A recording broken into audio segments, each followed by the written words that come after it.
प्यारे विद्यार्थियों, नमस्कार। बृहन मुंबई महानगर पालिका शिक्षण विभाग वर्चुअल ट्रेनिंग सेंटर में आप सभी का हार्दिक स्वागत है। आपका वर्चुअल मार्गदर्शक जयप्रकाश आर मिश्रा। चलिए हम सीखने के लिए तैयार हो जाते हैं।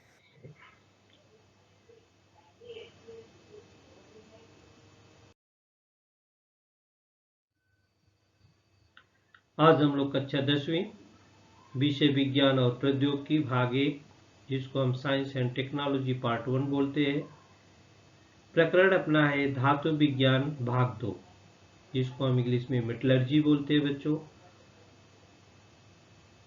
जैसा आपने सीखा था वीडियो 1 में हम लोगों ने क्या क्या सीखा था उसके बारे में हम आपको बता देते हैं। बच्चों, वीडियो 1 में हम लोगों ने धातुओं के भौतिक गुणधर्म के बारे में देखा था, जिसको हम फिजिकल प्रॉपर्टीज ऑफ मेटल बोलते हैं। अधातुओं के भौतिक गुणधर्म के बारे में सीखा था, physical properties of non metals. धातुओं की अपक्रियाशीलता श्रेणी के बारे में सीखा था, रिएक्टिविटी सीरीज ऑफ मेटल। और धातुओं के रासायनिक गुणधर्म, इसके बारे में हम लोगों ने पहले वीडियो में सीखा था। आज हम दूसरे वीडियो में अधातुओं के रासायनिक गुणधर्म, अधातुओं के रासायनिक गुणधर्म, chemical properties of non metal, आयनिक यौगिक और धातु विज्ञान की विविध संकल्पना के बारे में सीखेंगे। Metallurgy various concepts. तो चलिए बच्चों, हम लोग शुरू करते हैं। आपने जैसा देखा था, जो भौतिक गुणधर्म था उसमें हम लोगों ने क्या क्या सीखा था। भौतिक गुणधर्म में धातुओं में आपने देखा था कि ये प्राय ठोस अवस्था में होती है, इसमें चमक होती है, इसमें तन्यता होती है। अधातुओं का जो देखा था आपने, प्राय वह कुछ ठोस अवस्था में कुछ गैसीय अवस्था में होती है, लेकिन उसका ब्रोमीन एक अपवाद बताया था कि वो द्रव अवस्था में होता है। अधातुओं में चमक नहीं होती है और अधातु में विद्युत और ऊष्मा की कुचालक भी होती है। धातुओं के रासायनिक गुणधर्म में हमने कहा था कि वो ऑक्सीजन के साथ क्रिया करती है, पानी के साथ क्रिया करती है, अम्ल के साथ क्रिया करती है। आज हम अधातुओं के रासायनिक गुणधर्म के बारे में सबसे पहले सीखेंगे।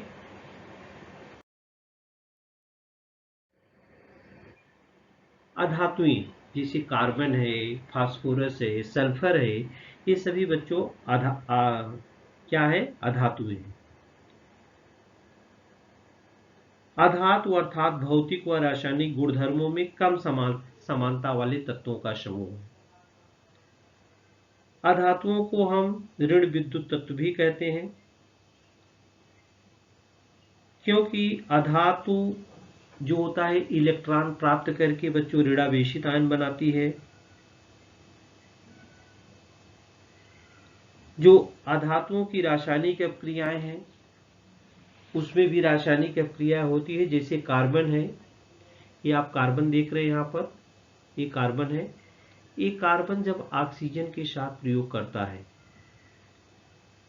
जानते हैं आप सबके ज्वलन में ऑक्सीजन सहायक है। अगर ज्वलन करना है तो जितनी ऑक्सीजन होगी तभी वो जलेगा, नहीं तो जलेगा नहीं। तो कार्बन डाइऑक्साइड बनाता है। ये देखिए कार्बन डाइऑक्साइड कैसे बनाता है, जैसे ऑक्सीजन है, नाइट्रोजन है, ये सभी जो यहाँ पर दिए हैं ये सभी नॉन मेटल है। फास्फोरस है। तो अधातुओं की ऑक्सीजन के साथ अपक्रिया कैसे होती है, ये देखिए। कार्बन प्लस ऑक्सीजन जब कोण ज्वलन करता है, अम्लधर्मीय कार्बन डाइऑक्साइड बनाता है। और ये जब कार्बन का अपूर्ण ज्वलन होता है, माने पूर्ण ज्वलन नहीं हो पाता है, तो क्या बनाती है? ये उदासीन होता है, 2CO बनता है। इसी प्रकार से सल्फर के साथ, ये सल्फर है, इसके भी साथ क्रिया करता है तो ये SO2 सल्फर डाइऑक्साइड बनाता है अम्लधर्मी गुण के कारण। अधातुओं का भी ऑक्सीजन के साथ क्रिया होती है। अधातु ऑक्सीजन के साथ अपक्रिया करके अम्लधर्मी ऑक्साइड बनाते हैं और कुछ परिस्थितियों में उदासीन ऑक्साइड भी बनते हैं। इसी प्रकार से ये भी पानी के साथ भी क्रिया करती है, अम्लों के साथ भी क्रिया करती है, हाइड्रोजन के भी साथ क्रिया करती है। तो एक एक क्रिया को हम बारी बारी से देखते हैं। ये आपने ऑक्सीजन के साथ अपक्रिया देखा, दूसरी जो अपक्रिया है वो हम पानी के साथ देखेंगे। ये देखिए अधातुओं की पानी के साथ है, क्लोरीन है, अधातु है, ये पानी के साथ अपक्रिया करती है तो HOCl एक्वस बनाता है प्लस HCl बनाती है। माने अधातुओं की पानी के साथ अपक्रिया नहीं होती, हैलोजन इसका अपवाद है, लेकिन क्लोरीन पानी में घुलती है और वह क्रिया पूरी करती है। इसी प्रकार से तनु अम्ल के साथ कैसी अपक्रिया होती है?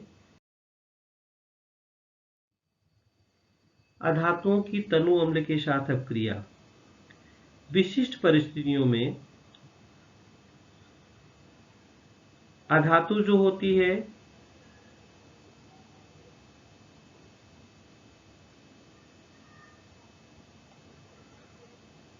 ACl2 प्लस 2HBr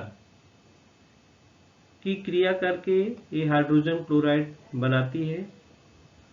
अधातुओं की हाइड्रोजन के साथ क्रिया देखिए, सल्फर है, ये नाइट्रोजन है, ये दोनों हाइड्रोजन से सहयोग कर रहे हैं तो ये बनता है H2S बनता है और 2NH3 बनता है।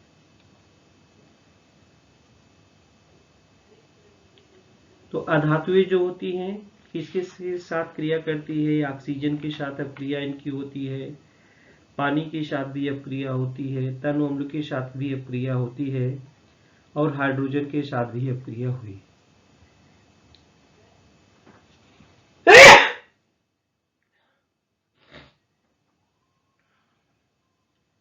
क्लोरीन और हाइड्रोजन ब्रोमाइड की अपक्रिया में हाइड्रोजन ब्रोमाइड का रूपांतरण Br2 में होता है। इस रूपांतरण को हम ऑक्सीकरण कह सकते हैं। क्या कर सकते हैं? ऑक्सीकरण हो सकते हैं। देखिए केमिकल प्रॉपर्टीज में यहाँ मेटल और नॉन मेटल का एक साथ दिया गया है। मेटल क्या होते हैं? इनकी टेंडेंसी होती है मेटल की इलेक्ट्रॉन डोनेट करने की। इनकी नॉन मेटल की टेंडेंसी क्या होती है? इलेक्ट्रॉन रिसीव करने की। ये डोनेट करके तो प्लस बन जाते हैं मेटल, और ये नॉन मेटल क्या होते हैं? ले करके ऋणात्मक बन जाते हैं। इसमें हाइड्रोजन निकलती है गैस, इसमें do not displace hydrogen gas from dilute acids में, इसमें हाइड्रोजन गैस बनती नहीं है। इसमें से ऑक्सीजन के साथ ही मेटल जो होते रिएक्ट होते हैं और ऑक्साइड बनाते हैं, लेकिन नॉन मेटल जो होते हैं ऑक्सीजन के साथ तो रिएक्ट होते हैं लेकिन ऑक्साइड नहीं बनाते हैं, एस्टिक ऑक्साइड बनाते हैं। क्या बनाते हैं बच्चों? Asterisk oxide. और मेटल हाइड्रोजन के साथ क्या करते हैं? प्रोड्यूस होकर के हाइड्राइड बनाते हैं और रिएक्ट विद हाइड्रोजन के होते हैं प्रोड्यूस्ड कोवैलेंट बॉन्ड बनाते हैं। क्या बनाते हैं? कोवैलेंट बॉन्ड बनाते हैं, जैसे C+2H2 = CH4।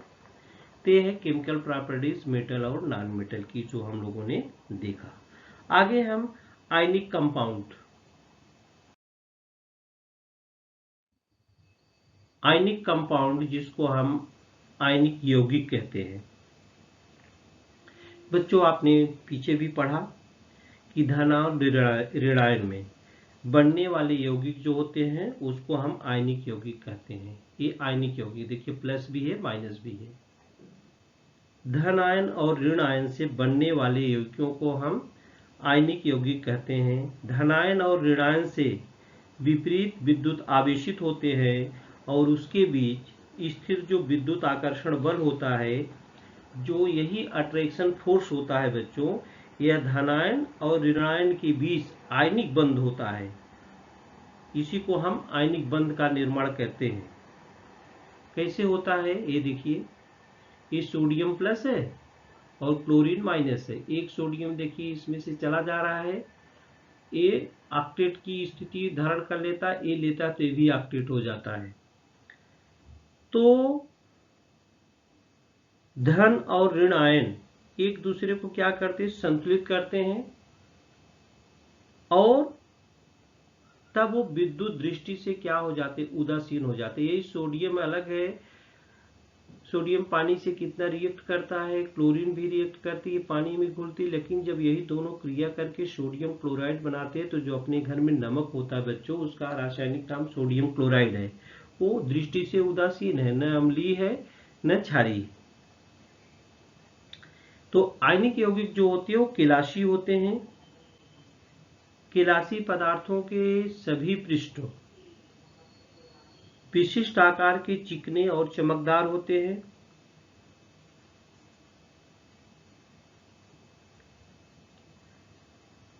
इनके आयनों के नियमित विन्यास के कारण ही केलाशी रूप प्राप्त होता है। अलग अलग आयनिक यौगिकों के आयनों की रचना और विन्यास दोनों अलग अलग होते हैं, इसलिए इनके केलासों का आकार भी क्या होता है बच्चों, अलग अलग होता है। केलासों में स्थित आयनों का विशिष्ट विन्यास जिसके कारण होता है, वह प्रमुख घटक क्या है, विजातीय आयनों के बीच होने वाला आकर्षण बल और सजातीय आयनों के बीच होने वाला प्रतिकर्षण बल है। इसलिए केलासी जो संरचना होती है उसमें धनायन के चारों ओर ऋणायन और ऋणायन के चारों ओर धनायन, सामान्यतः ऐसा विन्यास होता है। विशिष्ट केलासी संरचना के लिए उत्तरदायी घटकों में से दो महत्वपूर्ण घटक क्या है, धनावेशित और ऋणावेशित आयनों का आयतन और आयनों पर स्थिर विद्युत आवेश का परिणाम। नजदीक स्थित विपरीत आयनों के बीच स्थिर विद्युत आकर्षण बल बहुत प्रबल होता है, इसलिए आयनिक यौगिकों के द्रव्यंक हमेशा उच्च होते हैं और आयनिक यौगिक कठोर तथा क्या होते हैं, भंगुर होते हैं। कठोर तो होते हैं लेकिन भंगुर होते हैं, मतलब आसानी से टूट जाते हैं। आगे हम आपको आयनिक यौगिक और उसके गुणधर्म के बारे में जानकारी देंगे। आयनिक यौगिक और उसके गुणधर्म के बारे में जानकारी।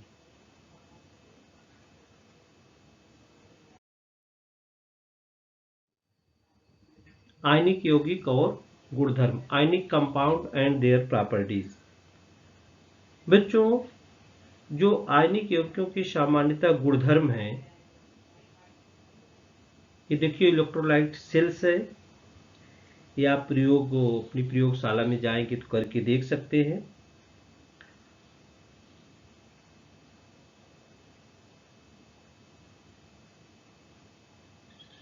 ये देखिए मोल्टन है, सोडियम क्लोराइड का बता रहा है।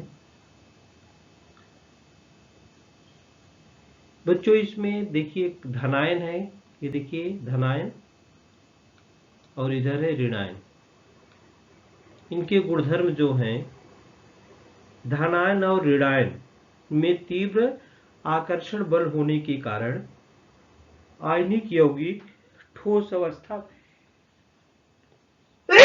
और कठोर होते हैं। ठोस अवस्था में और क्या होते हैं, कठोर होते हैं। और दूसरा क्या है, आयनिक यौगिक ये देखिए ठोस अवस्था में होते हैं और कठोर होते हैं, धनायन और ऋणायन होने के कारण। और आयनिक यौगिक भंगुर होने के कारण उस पर दाब प्रयुक्त कर उन्हें तोड़ा जा सकता है। उसको दाब प्रयुक्त करके उन्हें क्या कर सकता है, तोड़ा जा सकता है।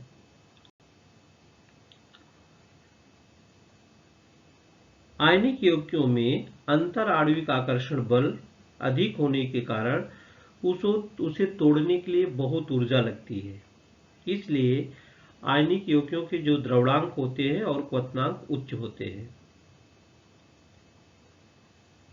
या आयनिक यौगिक जो होते हैं बच्चों पानी में घुलनशील भी होते हैं। यहाँ पर कुछ यौगिक दिए गए हैं, वो आयनिक है कि नहीं है, उसके द्रव्यमान कितने हैं, उसके क्वथनांक कितने दिया गया है। जैसे H2O पानी है, पानी यौगिक है, ये आयनिक है कि नहीं, ये नहीं है। इसका द्रव्यमान क्या है 0 डिग्री सेंटीग्रेड पर और क्वथनांक क्या है 100 डिग्री सेंटीग्रेड पर। ZnCl2 जिंक क्लोराइड है, ये आयनिक है, इसका द्रव्यमान 290 है और क्वथनांक क्या है 732 है। मैग्नीशियम क्लोराइड ए आयनिक है, इसका द्रव्यमान देखिए 7 से 14 है और क्वथनांक क्या है 1412। सोडियम क्लोराइड ये आयनिक है, इसका द्रव्यमान क्या है 801 डिग्री सेंटीग्रेड, इसका क्वथनांक क्या है 1465 डिग्री सेंटीग्रेड। सोडियम ब्रोमाइड इसका आयनिक बंध है, इसका द्रव्यमान क्या है 747 डिग्री सेंटीग्रेड और इसका क्वथनांक क्या है 1390 डिग्री सेंटीग्रेड।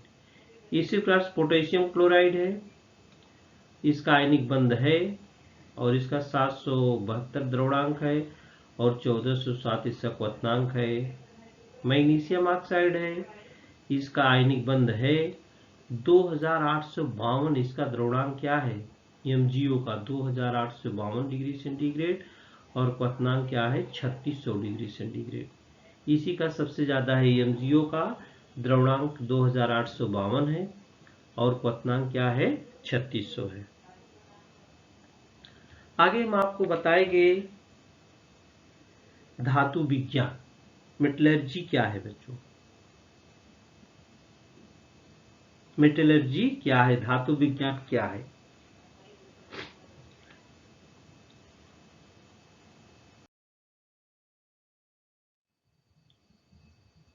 धातु विज्ञान धातु का उसके खनिज से निष्कर्षण करना और उपयोग के लिए शुद्धिकरण करना, इससे संबंधित विज्ञान और प्रौद्योगिकी तंत्र ज्ञान को हम धातु विज्ञान कहते हैं।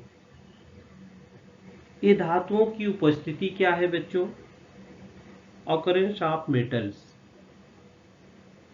सामान्यतः अयस्कों को खानों में से बाहर निकालकर वहीं अलग अलग पद्धतियों का उपयोग करके उनमें उपस्थित मृदा अशुद्धि को दूर किया जाता है। इसके पश्चात जहां धातु का निर्माण होता है उस जगह खनिजों का वहन कर वहां धातु का शुद्ध रूप में निष्कर्षण किया जाता है। तत्पश्चात शुद्धिकरण की अलग अलग पद्धतियों का उपयोग करके धातु को अधिक से अधिक शुद्ध किया जाता है। इस पूरी प्रक्रिया को धातु विज्ञान कहते हैं। बच्चों ए धातु विज्ञान के सिद्धांत क्या है, जो अयस्क निकलते हैं उसका सांद्रीकरण कैसे करते हैं और धातुओं का निष्कर्षण किस विधि से होता है, ये सब हम आपको दूसरे वीडियो में बताएंगे। यहाँ हम आपको धातु में जो आपके दैनिक यूज में आता है कि धातु का क्षरण किस प्रकार से होता है, धातुओं के क्षरण को रोका कैसे जा सकता है, इसका हम जिक्र इस वीडियो में करेंगे। तो धातु का क्षरण सबसे पहले हम देखेंगे।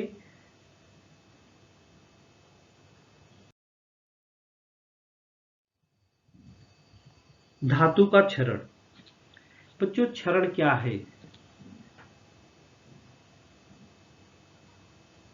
आपने देखा होगा जब पुराने घर गिरते हैं उसमें से जो छड़ें निकलती हैं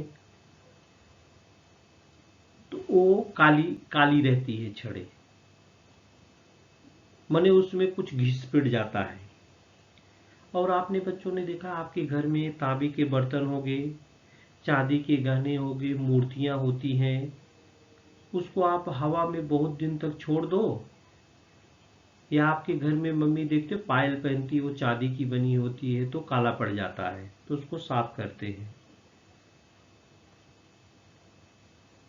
या आप सड़क पर देखे होंगे जो टेम्पो है, टैक्सी है, खड़ी रहती है, बहुत दिनों से खड़ी रहती है तो उसका भी कलर बदल जाता है तो वही कलर बदलना क्षरण कहलाता है। माने आप कोई भी वस्तु चांदी की बनी हो, लोहे की बनी हो, मेटल की बनी हो, उसको आप हवा में छोड़ देंगे तो हवा से क्रिया करती है, पानी से क्रिया करती है, और उसका कलर क्या होता है बच्चों, बदल जाता है। लोहे की वस्तुओं पर जंग लगता है, ये देखिए ये क्षरण है, यही क्षरण हो रहा है, आकृति उसकी दो मेटल की बदल जा रही है, एसिड पड़ रहा है उस पर, या गंदा पानी पड़ रहा है। ये देखिए जब घर और गिरता है तो जो लोहे की सरिया है, दीवार है, इस प्रकार को आपको काला काला दिखता है। ये किस कारण से होता है? तो लोहा जो होता है बच्चों, हवा के साथ अपक्रिया करता है। देखिए लोहा को Fe बोलते हैं, और ये ऑक्सीजन के साथ भी क्रिया करता है और पानी के साथ भी अपक्रिया करता है। तो लोहे की आर्द्र हवा के साथ अपक्रिया होकर उस पर एक लाल भूरे रंग का पदार्थ बन जाता है जो Fe2O3 कहलाता है। इसी की परत जम जाती, इसी को कहते हैं जंग लगना, इसको रस्ट भी बोलते हैं। या आपके घर में तांबे का बर्तन, ये देखिए काला पड़ गया बर्तन, एक तांबा का हंडा है, एक तांबे का हंडा है, तो कुछ दिन आप खुला ऐसे छोड़ दे, साफ नहीं करते हैं, या आपके घर में पूजा करते होंगे, तांबे का छोटा लोटा होगा, वो देखिए काला हो जाता है, तो उसको भी मांज करके क्या किया जाता है, साफ किया जाता है। तांबे का जो पृष्ठ भाग है ना बच्चों, ये भी क्या करता है, हवा के कार्बन डाइऑक्साइड से अपक्रिया करके उस पर कापर कार्बोनेट जिसको CuCO3 बोलते हैं, कापर कार्बोनेट की हरे रंग की परत जम जाती है, जिससे तांबे की जो चमक होती है वो कम हो जाती है, और इसे ही पटिनेशन कहते हैं। क्या कहते हैं? पटिनेशन कहते हैं। इसी प्रकार से जो चांदी की वस्तुएं होती है, चांदी की वस्तुएं वो हवा के साथ, देखिए कॉइन है चांदी का, वो भी हवा के साथ अपक्रिया करती हैं, कुछ समय के पश्चात वो काली पड़ जाती हैं। तो किस Ag2S लिखा है, किसके कारण होता है? सिल्वर सल्फाइड की परत बन जाती है। उसके ऊपर किसकी परत बन जाती है बच्चों? सिल्वर सल्फाइड की परत बन जाती है, जिसके कारण एक जो होता काला बन जाता है।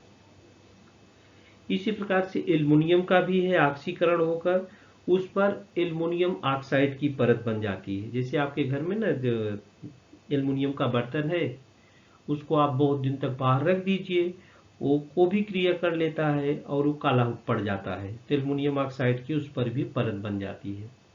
तो बच्चों ये क्षरण धातु का क्षरण होना बहुत हानिकारक है। इससे कैसे हम बच सकते हैं?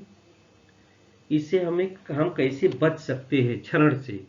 तो प्रिवेंशन ऑफ कोरोजन जो होता है, क्षरण प्रतिबंध, हम कैसे कर सकते हैं कि हमारे घर में जो सामान है उनका क्षरण न हो, वो ज़्यादा से ज़्यादा दिन तक टिकाऊ रहे? उसके लिए हमें क्या करना चाहिए? उसके लिए हमें क्या करना चाहिए? क्षरण प्रतिबंध, प्रिवेंशन ऑफ कोरिजन। तो बच्चों जैसा हमने बताया कि जितनी भी मेटल से बनी हुई वस्तुएं हैं उसमें क्षरण प्रक्रिया किसी में धीरे धीरे होती है, किसी में बहुत जल्दी होती है। जैसे आपका घर बना है तो उसमें लोहे की छड़ें लगी रहती है, खिड़की है, दरवाजा है, तो आप क्या करते हैं, उस पर जंग न लगे, इसके लिए क्या करना चाहिए? अगर जंग लग जाएगा तो खराब हो जाता है। तो आप देखते होंगे आपके घर में ग्रिल लगी होती है, लोहे की लगी होती है, एल्युमिनियम की या स्टील की, आजकल तो एल्युमिनियम स्टील की लगाते हैं, लेकिन पहले समय में जो अधिकतर लोहे की ही लगे होते थे। तो उससे बचने के लिए बारिश के पहले आप क्या करते हैं, उसकी रंगाई कर देते हैं, माने पेंट लगा देते हैं। तो उससे हम, पेंट लगाने का अर्थ यही बच्चों को, उस पर पानी माने पेंट का एक परत जम जाता है, तो ऑक्सीजन और पानी से जो होता क्रिया नहीं कर पाता है, तो उसमें जंग नहीं लगते हैं। तो धातुओं के क्षरण से रोकने के लिए हमें विशेष ध्यान देना पड़ता है, जिसमें लोहे का विशेष ध्यान देना पड़ता है। तो उस पर देखिए विविध प्रकार के पेंट आते हैं, उस पर हम लगा देते हैं। धातुएं क्षरण रोकने के लिए लोहा, जैसे अगर लोहा का उपयोग आप करें तो लोहा अच्छा होना चाहिए, शुद्ध होनी चाहिए धातुएं। धातुओं की सतह चिकनी होनी चाहिए, खुरदुरी नहीं होनी चाहिए। धातुओं की सतह पर तेल, ग्रीस, पेंट का लेप करना चाहिए। भूमिगत लोहे के पाइप का संपर्क अधिक सक्रिय धातु EMG से करने पर लोहे में जंग नहीं लगती है।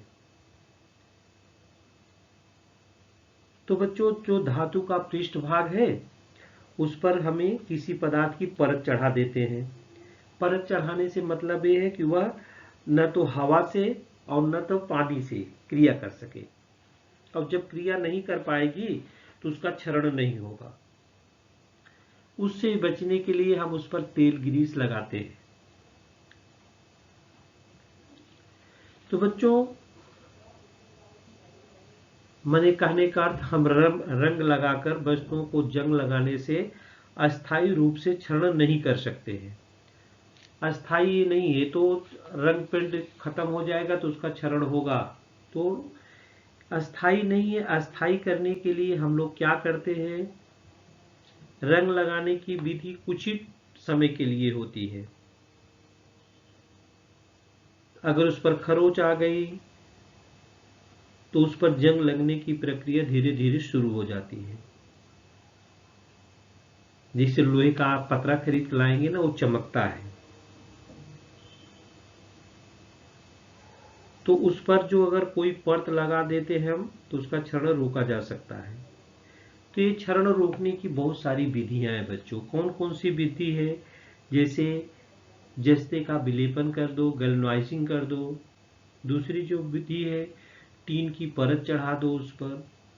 तीसरी विधि है धनागरीकरण कर दो। चौथी विधि है विद्युत विलेपन कर दो। और पांचवी विधि है सम्मिश्रीकरण। इससे जो होता है क्षरण प्रतिबंध को रोका जा सकता है बच्चों। तभी की एक विधि को हम आपको बताएंगे। सबसे पहले हम जस्ते का विलेपन ही बताएंगे। जस्ते का विलेपन, जस्ते का विलेपन गैल्वेनाइजिंग कैसे करते हैं? इस पद्धति में क्या करते हैं बच्चों, हम लोहा या इस्पात को जो भी है उसको क्षरण से रोकने के लिए उस पर हम जस्ते की परत चढ़ा देते हैं। ये देखिए कैसे चढ़ाते हैं। ये मॉल्टेन जिंक है, इसमें हम लोहा है या इस्पात है उसको डाल देते हैं और उस पर ये हीटिंग एलिमेंट है, ये गर्म पूरा रहता है, तो उस पर एक पूरी परत जम जाती है। जस्ता लोहे की अपेक्षा अधिक धन विद्युत है अथवा उसका क्षरण पहले होता है, तो कभी कभी बारिश की कालावधि के पश्चात जस्ते की परत निकल जाती है और आंतरिक जो जैसी परत निकलेगी लोहा जो हवा के संपर्क में आने के कारण उसमें जंग लगना शुरू हो जाता है। तो इसको बच्चों हम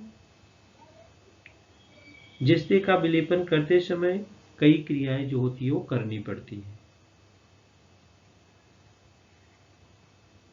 सबसे पहले उसको कास्टिक सोडा में साफ करते हैं, फिर खलबलाहट के साथ धोते हैं, उसको डुबो कर रखना पड़ता है, फिर धोना पड़ता है, प्रवाही विलयन बनाते हैं, फिर उसको सुखाते हैं, फिर पिघले हुए जस्ते में उसको ठंडा करके डालते हैं। इस प्रकार से उसका परीक्षण हम करते हैं।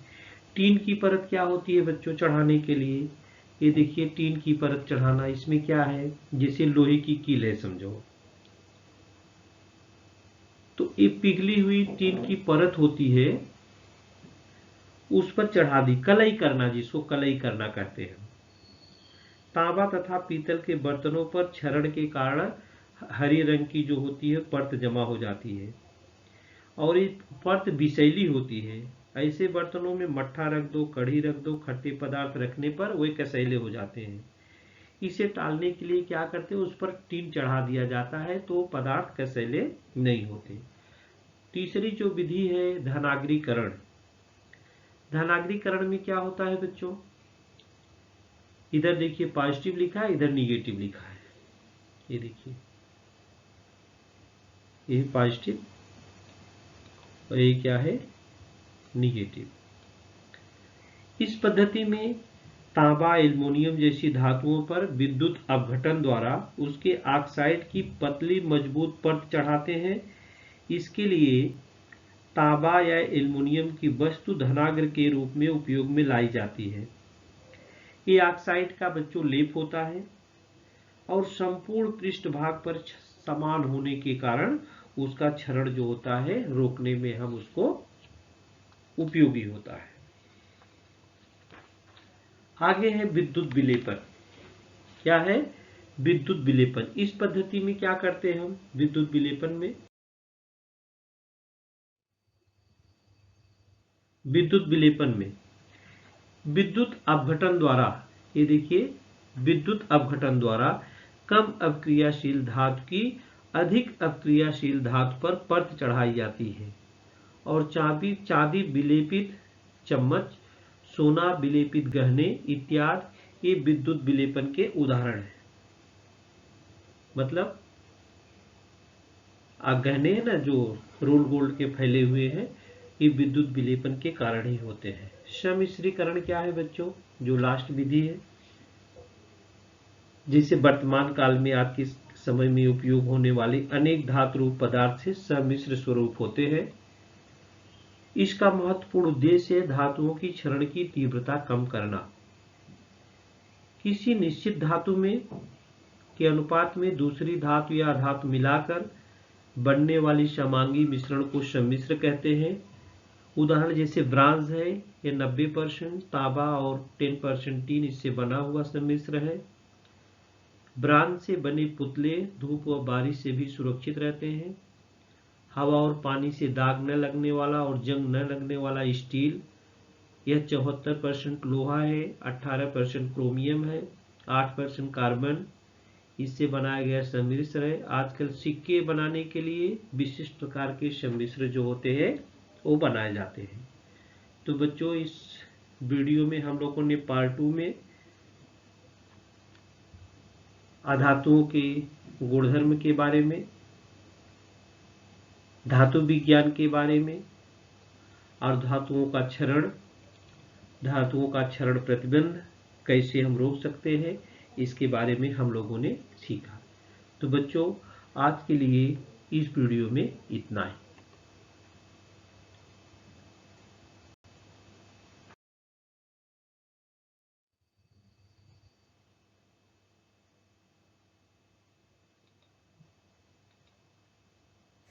प्यारे विद्यार्थियों, हमने जो आज सीखा हमें पूर्ण विश्वास है आप उसको अच्छी तरह से सीख चुके हैं और उसका आप अच्छी तरह से अभ्यास भी करेंगे। आज के लिए इतना ही। धन्यवाद।